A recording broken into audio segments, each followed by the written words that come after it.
Good evening. United States President Trump delivered his first address to the nation since the start of the war against Iran, offering an optimistic outlook on the conflict's progression. However, the eagerly awaited speech provided little in the way of new information, primarily reiterating previously articulated arguments. President Trump's remarks, made on April 2, 2026, largely resembled a best-of collection of talking points he has frequently presented. Conspicuously absent from his address was any mention of the ongoing disputes between the United States and its NATO allies, a significant diplomatic issue. Furthermore, for Americans seeking clarity on whether President Trump intends to escalate or de-escalate the conflict, the speech offered no definitive answer. Instead, President Trump asserted that the United States is on the verge of achieving its most crucial strategic objectives. He confidently stated that the war could be concluded within a mere 2 to 3 weeks. Until then, he warned, Iran would be subjected to extremely harsh measures. The president's justification for the conflict centered on two primary threats. First, he claimed Iran was close to developing an unprecedented nuclear weapon.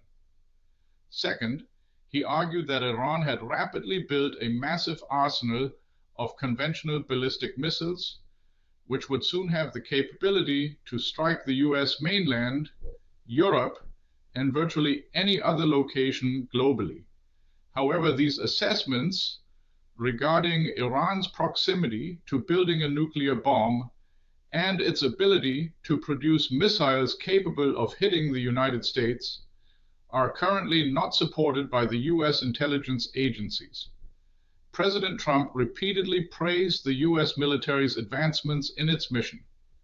He declared that the Iranian regime's capacity to threaten the United States or project power beyond its borders was being systematically weakened. According to President Trump, the Iranian Navy has been completely destroyed.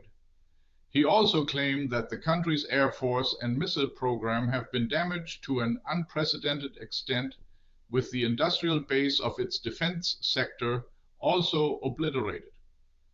President Trump concluded this section of his speech by stating, "We have achieved all this." In a highly notable part of his address, President Trump called upon other nations, particularly those reliant on energy from the region, to take action regarding the opening of the Strait of Hormuz. He emphasized that these countries must secure and value the passage. While promising American assistance, President Trump insisted that these nations should take the lead in protecting the oil on which they are so critically dependent. He offered two pieces of advice to these countries. First, he urged them to buy oil from the United States, stating, "We have plenty of it." Second, and perhaps most controversially, President Trump exhorted them to finally have courage. He added, "You should have done it earlier. You should have done it together with us. As we demanded, go to the strait and just conquer it."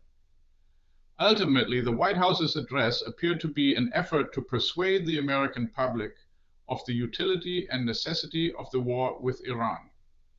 This comes as a recent CNN poll revealed that only 1/3 of Americans support the conflict.